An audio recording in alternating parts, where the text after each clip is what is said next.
விஷயத்தை பற்றி பேச போகிறோம் அப்படின்னு சொல்லி கேட்டோம் அப்படின்னா ஆடு ஜீவிதம். ஸோ ஆடு ஜீவிதத்தை பொறுத்த வரைக்குமே நம்ம ஷார்ட்ஸில் சொல்லியிருந்த மாதிரியே இன்னைக்கு இருக்கக்கூடிய சுச்சுவேஷனில் ஒரு புது படம் அப்படின்றத எடுத்து முடிக்கணும்னா 6 மாதத்துலேருந்து 1 வருஷம் அப்படின்றதே பார்த்தோம்னா போதுமான பீரியட். இன்னும் கம்மி பட்ஜெட் படங்கள்லாம் 3 மாதம் 20 நாள் 40 நாள் அப்படின்ற சுச்சுவேஷனில் சீக்கிரமாக படம் எடுக்கக்கூடிய டேரக்டர்ஸுமே இருக்காங்க அப்படின்னு தான் சொல்லணும். அப்படிப்பட்ட ஒரு சுச்சுவேஷனில் கிட்டத்தட்ட 16 வருஷம் தனக்கு உருவாகிறதுக்காக ஒரு படம் எடுத்திருக்கு அப்படின்னா அது கண்டிப்பாக ஆடு ஜீவிதம் தான் அப்படின்னே சொல்லலாம்.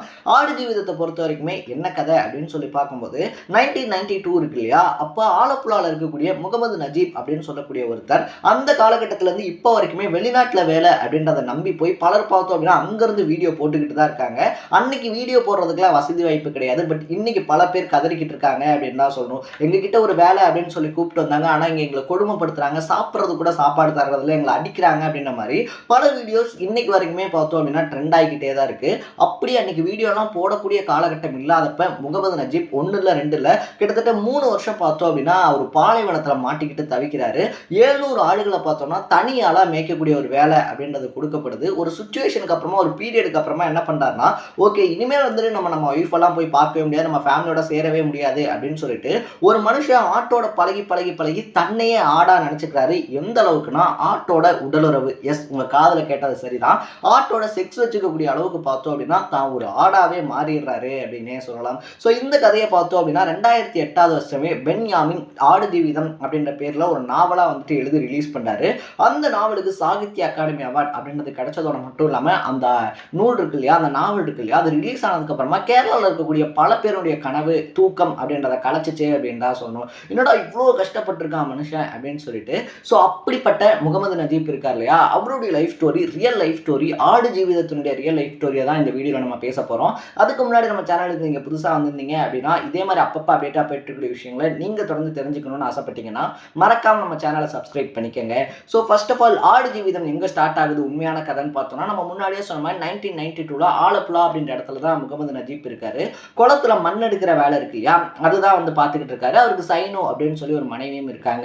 ஸோ நஜீப் என்ன பண்ணுறாருன்னா, நம்ம இங்கேயே வேலை பார்த்துக்கிட்டு இருக்கோம் அப்படின்ற சுச்சுவேஷனில் நம்மளால அடுத்த கட்டத்துக்கு போகவே முடியாது அப்படின்னு சொல்லிட்டு நஜீப்பும் ஹக்கீம் அப்படின்னு சொல்லக்கூடிய ஒருத்தர் இருக்காரு இந்த கதையில. ஸோ நஜீப் என்ன பண்றாருன்னா, அவர்கிட்ட இருக்கக்கூடிய இடம் இருக்கு இல்லையா, கொஞ்சம் இடம் வச்சிருக்காரு. அந்த இடத்த வித்துட்டு கிட்டத்தட்ட 55,000 ரெடி பண்றாரு அந்த பாஸ்போர்ட் இதெல்லாம் ரெடி பண்றதுக்காக. எதனால அப்படின்னு சொல்லி பார்த்தோம் அப்படின்னா, சவுதி அரேபியாவுக்கு போகலாம் அப்படின்ற ஒரு கனவோட. ஸோ அதெல்லாம் ரெடி பண்ணி எல்லாத்தையுமே ரெடி பண்ணிட்டு ஊர்ல என்ன சொல்லிட்டு வராங்கன்னா, நான் இந்த மாதிரி ஃபாரினுக்கு வேலைக்கு போறேன் அப்படின்லாம் சொல்லிட்டு வராரு. பெங்களூர் இருக்கு இல்லையா, மும்பை இருக்கு இல்லையா, பெங்களூர் வழியா போய் அதுக்கப்புறம் மும்பை வழியா போய் அங்கிருந்து பார்த்தோம் அப்படின்னா ரியாத்துக்கு போறாரு. ஸோ இந்த மாதிரி அவருடைய பயணம் அப்படின்றது போது சவுதி அரேபியாவில் இறங்கி விமான நிலையம் இருக்கு இல்லையா, அங்கே இருக்கும் போது தான் ஹக்கீமா இருந்தாலும் சரி இல்லை இன்னொரு பக்கத்தில் பார்த்தோம் அப்படின்னா நம்முடைய நஜீப் இருக்கார் இல்லையா, இவங்க 2 பேரையுமே அங்கே இருக்கக்கூடிய ஒருத்தர் என்ன பண்ணுறாருன்னா பாஸ்போர்ட்லாம் வாங்கி வச்சுட்டு நான் உங்களுக்கு வேலை தரேன் அப்படின்னு சொல்லி கூப்பிட்டு போகிறாரு. கூப்பிட்டு போகிறாரு ஒரு 2 நாள் பயணம் அப்படின்றது போது. அப்போ நஜீப்க்கு எதுவும் புரியலை. சரி ஓகே நம்ம ரொம்ப தூரம் போகணும் போல அப்படின்னு சொல்லிட்டு பட் கூட்டிகிட்டு போய் எங்கே விடுறாங்க அப்படின்னு சொல்லி பார்த்தோம்னா ஒரு ஆட்டுப்பண்ணையில் விடுறாங்க அப்படின்னே சொல்லலாம். ஸோ ஆட்டுப்பண்ணையில் விட்டதோட மட்டும் இல்லாமல் அந்த ஆட்டுப்பண்ணையில் கிட்டத்தட்ட 700 ஆடு இருக்கு. அந்த 700 ஆட்டையும் பார்த்தோம் அப்படின்னா முகமது நஜீப் இருக்கார் இல்லையா, அவர் தான் மேய்க்கணும் அப்படின்ற சுச்சுவேஷன். ஸோ இதை கேட்டவுடனே நஜீப்புக்கு எக்கச்சக்கமாக ஷாக் ஆகுது. என்னங்க இதெல்லாம் சொல்லவே இல்லையே அப்படின்னு சொல்லி சொல்லும் போது அங்கேயே அவருக்கு அடி விழுகுது அப்படின்னு சொல்றாங்க. ஸோ அன்னைக்கு ஆரம்பித்து அடுத்த 2.5-3 வருஷத்துக்கு பார்த்தோன்னா நஜீப்புக்கு அடி மேலே அடி அப்படின்றது விழுந்துக்கிட்டே இருக்குது. அவர் என்ன சின்ன தப்பு பண்ணாலுமே அவர் அடிக்கிறாங்க. அவரும் அழுகிறாரு, என்னென்னமோ சொல்லி பார்க்குறாரு, என்னை விட்டுருங்க அப்படின்னு சொல்கிறாரு. பட் அவங்க கேட்கவே கிடையாது. அவங்க முதலாளிகள் மேலே மேலே மேலே அடி அடி அடின்னு அடிச்சுக்கிட்டே இருக்காங்க. 2-3 டைம் பார்த்தோம் அப்படின்னா தப்பிச்சு போயிடலாம் எப்படியாது அப்படின்னு சொல்லி ட்ரை பண்ணுறாரு. பட் அதுவுமே அவருடைய லைஃப்பில் அவருக்கு கை கொடுக்கல அப்படின்னு தான் சொல்லணும். ஸோ இப்படியே 1-1.5 வருஷம் போனதுக்கப்புறமா பார்த்தோன்னா அவருக்கு டெய்லி சாப்பிட்றதுக்கு குபூஷ் அப்படின்னு சொல்லக்கூடிய ஒரு ரொட்டி மட்டும்தான் தராங்க. அந்த ரொட்டி ரொம்பவே ட்ரையாக இருக்குது, ரொம்பவே ட்ரஃப்பாக இருக்குது. ஸோ வேறு வழி இல்லை அப்படின்றதுனால ஆட்டுப்பால் இருக்கு இல்லையா, ஆட்டுப்பாலில் தான் அதை நினச்சி சாப்பிட்ணும் அப்படின்ற சுச்சுவேஷன். பட் ஆடுகளுமே குடிக்காமல் இருக்காதனால அதுலேருந்தும் ஒரு ஸ்மெல் அப்படின்ற மாதிரி வருது. இதனால் என்ன பண்ணுறது அப்படின்னு சொல்லி அவருக்கு தெரியல அப்படின்னாலும் சரி ஓகே வேறு வழி இல்லை அப்படின்ற பட்சத்தில் ஆட்டுப்பாலில் அந்த குபூஷ் இருக்கு இல்லையா அதை டெய்லி சாப்பிட்றாரு. அது மட்டும் இல்லாமல் அவருக்கு குளிக்கிறதுலேருந்து பாத்ரூம் போகிற வரைக்கும் எந்த அடிப்படை ஃபெசிலிட்டிஸ் அப்படின்றதும் தரப்படல. ஒரே ஒரு செட் ட்ரெஸ் அப்படின்றது மட்டும்தான் தரப்படுது.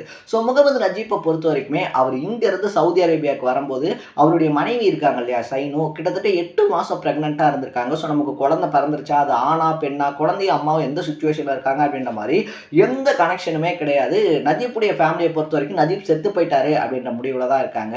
என்னடா இது, நம்ம இங்கேருந்து தப்பிக்கவே முடியாது அப்படின்ற சுச்சுவேஷனில் ஆடுகள் இருக்கு இல்லையா, ஆட்டோட ஃப்ரெண்ட்ஷிப்பாக மாறுறாரு. ஸோ வேறு வழி இல்லை, யார்ட்டையும் பேசவும் முடியாது அப்படின்ற சுச்சுவேஷனில் ஆட்டோட பேசுகிறாரு. ஆடுகளுக்கு இந்த குட்டி அப்படின்றதெல்லாம் போடும்போது அந்த ஆட்டுக்குட்டி எடுத்து குழந்தை மாதிரி வளர்க்குறாரு. ஒரு குளிர்காலத்தில் சுச்சுவேஷனில் பார்த்தோம் அப்படின்னா அவருடைய காம இச்சை இருக்கு இல்லையா, அவருடைய செக்ஸ் இருக்கு இல்லையா, அந்த செக்ஸ் தாட்ஸ் அப்படின்றத அவரால் கண்ட்ரோல் பண்ணவே முடியல. ஸோ அதனால ஆட்டோடையே பார்த்தோம் அப்படின்னா உறவும் வச்சுக்கிறாரு. இந்த சீன்ஸுமே ஆடு ஜீவிதம் இருக்கு இல்லையா, ஆடு ஜீவிதத்தில் படமாக்கப்பட்டுச்சு. பட் சென்சார் போர்டு தான் பார்த்தோம் அப்படின்னா இதை வைக்கக்கூடாது அப்படின்னு சொல்லிட்டாங்க. அதனால இதை வந்துட்டு நாங்கள் கட் பண்ணிட்டோம் அப்படின்னு சொல்லிட்டு டேரக்டர் பிளஸி இருக்கார் இல்லையா, அவரும் சொல்லியிருக்காரு அப்படின்னே சொல்லலாம். ஸோ இப்படி ஒரு கஷ்டமான வாழ்க்கை அப்படின்ற வாழ்ந்துகிட்டு இருந்தவர் கிட்டத்தட்ட 2-2.5 வருஷத்துக்கு கழிச்சு பார்த்தோம் அப்படின்னா அங்கே அவர் ஆப்பிரிக்க அடிமை இருந்திருக்கான். அந்த ஆப்பிரிக்க அடிமை என்ன பண்ணியிருக்காரு அப்படின்னு பார்த்தோம்னா, நீ தப்பிச்சு போயிரு அப்படின்னு சொல்லிட்டு முகமது நஜீப்க்கு ஹெல்ப் பண்ணியிருக்காரு. இதனால அங்கேருந்து கடைசியாக ஒரு டைம் பண்ணலாம் அப்படின்னு சொல்லிட்டு தப்பிக்கிறாரு. தப்பிச்சதோட மட்டும் இல்லாமல் 2 நாள் பார்த்தோம் அப்படின்னா நிற்காம அந்த இடத்துல இருந்து ஓடி வராரு. ஓடி வந்துகிட்டே இருக்காரு. 2 நாள் சோறு இல்லை, தண்ணி இல்லை, ஒன்றுமே இல்லை. எப்படியாவது தப்பிச்சு போயிடணும், எப்படியாவது போய் நம்ம குழந்தைகளை பார்த்துடணும், எப்படியாவது நம்ம ஊருக்கு போயிடணும் அப்படின்னு சொல்லிட்டு அந்த நேரத்தில் ஒரு ரோடு அவர் கண்ணில் படுது. அந்த ரோட்டுக்கு போனோடனே அங்கே ஒரு அரேபியர் பார்த்தோம் அப்படின்னா அவருக்கு லிஃப்ட் கொடுத்து ரியாத் ஏர்போர்ட் இருக்கு இல்லையா, அங்கே இறக்கி விட்டுறாரு. இங்கே அவரே போயிட்டு போலீஸ் ஸ்டேஷனில் சரண்டரும் ஆயிடுறாரு. இந்த மாதிரி நான் வந்த வேலை வாய்ப்பு தரேன்னு சொன்னாங்க, பட் என்னை வந்துட்டு இப்படிலாம் கொடுமைப்படுத்துறாங்க, எப்படியாவது என்னை என் நாட்டுக்கு அனுப்பிடுங்க அப்படின்னு சொன்னதுக்கப்புறமா அங்கே இருக்கக்கூடிய போலீஸ்க்குலாம் என்ன பண்ணுறாங்கன்னா, இவர் மறுபடியும் இங்கே வர்றதுக்கான என்னென்ன ஏற்பாடுகள் அப்படின்றது பண்ணுமோ அந்த ஏற்பாடுகள் எல்லாத்தையுமே பண்ணி முகமது நஜீப்பை பார்த்தோம் அப்படின்னா இங்கே அனுப்பி வைக்கிறாங்க. அவர் இங்கே வந்ததுக்கப்புறம் அவர் இவ்வளோ கஷ்டப்பட்டு ஒரு ஆட்டோட ஆடாக மாதிரி ஆடு கூட செக்ஸ் வைக்கிற அளவுக்கு அவருடைய மைண்ட் தாட், அவருடைய மன உளைச்சல் எந்த அளவுக்கு இருந்திருக்கோ அப்படின்றத பென் யாமின் பார்த்தோம் அப்படின்னா ஆடு ஜீவிதம் அப்படின்ற பேரில் ஒரு புக்காக எழுதி வெளியிடுறாரு, நாவலாக. அதுக்கு தான் 2008 வருஷம் பார்த்தோம் அப்படின்னா அவார்டும் கிடைக்குது, சாகித்ய அகாடமி அவார்டு. ஸோ இதுக்கப்புறமா 2008 வருஷமே பார்த்தோம் அப்படின்னா கிட்டத்தட்ட பிளஸி இருக்கார் இல்லையா, பிளஸி என்ன சொல்றாரு அப்படின்னு சொல்லி பார்த்தோம்னா, இது வந்து நம்ம படமா எடுத்துடலாம் அப்படின்னு சொல்லி பிருத்திவிராஜ் கிட்ட சொல்றாரு. 2 பேருமே ஓகே அப்படின்னு சொல்லி இருந்தாலும் கூட கிட்டத்தட்ட 16 வருஷம் 2008 எடுத்த முடிவு இந்த 16 வருஷம், அதாவது 2024 தான் இந்த படம் அப்படின்றது ரிலீஸ் ஆயிருக்கு. தியேட்ரிக்கல் ரெஸ்பான்ஸ்லாம் எப்படி இருக்கு அப்படின்னு சொல்லி பார்த்தோம் அப்படின்னா எல்லாருமே சூப்பரா இருக்கு அப்படின்னு தான் சொல்றாங்க. ஏன்னா பிருத்திவிராஜ் பார்த்தோம் அப்படின்னா அந்த அளவுக்கு அவருடைய நடிப்பு இருக்கு இல்லையா, அதுல வேரியன்ஸை அள்ளி தெளிச்சிருக்காப்ல. மனுஷன் படத்துல நடிக்கல, வாழ்ந்திருக்காரு அப்படின்னு சொல்றாங்க. ஸோ அமலா பாலுடைய கேரக்டர் அப்படின்றது கொஞ்சமா இருந்தாலும் கூட கதைக்கு எந்த அளவுக்கு தேவையோ அந்த அளவுக்கு தான் யூஸ் பண்ணியிருக்காங்க. ஏன்னா கல்யாணமாகி 8வது மாதம் ப்ரெக்னெண்ட்டாக இருக்கும் போதே போயிட்டாரு அந்த கதையை பொறுத்த வரைக்கும். ஸோ அதுக்கு எந்த அளவுக்கு யூஸ் பண்ணுமோ அந்த அளவுக்கு யூஸ் பண்ணியிருக்காங்க. இன்னொரு பக்கத்தில் பார்த்தோம் அப்படின்னா ஏஆர் ரகுமான் இருக்கார் இல்லையா, ஒரு பக்கத்தில் பிருத்திவிராஜ் பார்த்தோம் அப்படின்னா சிங்கிள் ஹேண்டடாக இந்த மூவி அப்படின்றத தூக்கி பிடிக்கிறாரு. இன்னொரு பக்கத்தில் அவருக்கு ஈக்குவலாக பார்த்தோம் அப்படின்னா ஏஆர் ரகுமான் இருக்கார் இல்லையா, அவரும் அதே அளவுக்கு ஈக்குவலாக அந்த படம் அப்படின்றத தூக்கி பிடிக்கிறாரு அப்படின்னு தான் சொல்லப்படுது. ஸோ ஆடு ஜீவிதத்தை பொறுத்த வரைக்குமே மலையாள திரையுலகம் இருக்கு இல்லையா, அதுல பிரம்மயுகம், பிரேமலு, மஞ்சுமல் பாய்ஸ் இந்த படங்களுக்கு அப்புறமா ஒரு தரமான படம் அப்படின்றது ரசிகர்களுக்கு கொடுக்கப்பட்டிருக்கு அப்படின்னு சொல்றாங்க. தமிழ்நாட்டிலையுமே பார்த்தோம் அப்படின்னா இந்த படம் இருக்கு இல்லையா, இந்த படத்துக்கு நல்ல ரெஸ்பான்ஸ் இருக்கு அப்படின்னு சொல்லப்படுது. ஸோ கமலஹாசன் ஆரம்பிச்சு மணிரத்னம், சூர்யான்னு சொல்லிட்டு எல்லா சினிமா ஸ்டார்ஸுமே இந்த படம் அப்படின்றத பாராட்டி பேசிக்கிட்டு இருக்காங்க.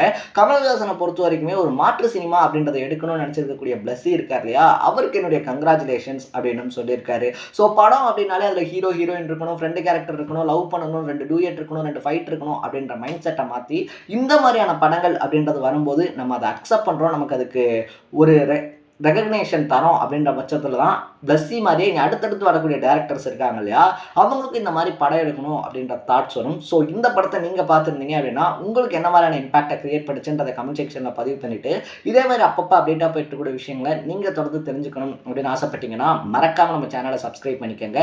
நாளைக்கு இதே மாதிரி இன்னொரு இன்ட்ரெஸ்டிங்கான வீடியோட சந்திக்கலாம். டாடா, பை பை.